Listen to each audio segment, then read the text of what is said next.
जय मिथिलावासी, अपने सबके प्रणाम करै छी। संगीता झा एकटा बिसर के गीत लऽ कऽ अयलहुँ हँ, गा रहल छी, अपने सब आनंद लियौ, सुनू।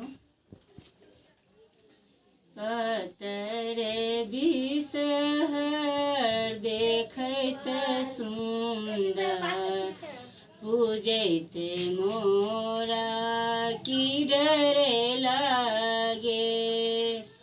कतर बिसहर देखैत सुंदर, पूजैत मोरा की डरे लागे।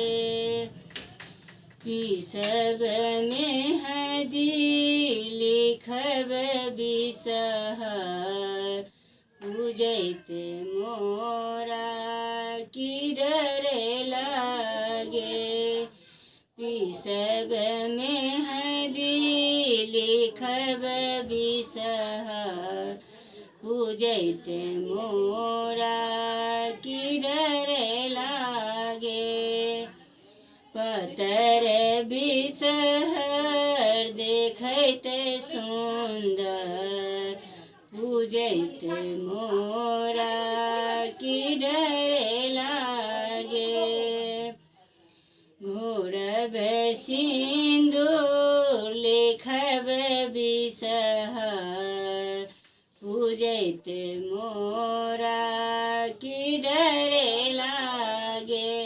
घोरब सिंदूर लिखब बिसहर, पूजैत मोरा की डरे लागे। कतर बिसहर देखैत सुंदर, पूजैत मोरा की डरे लागे। बिसब जाहे जोही लिखब बिसहर, पूजैत मोरा की डरे लागे।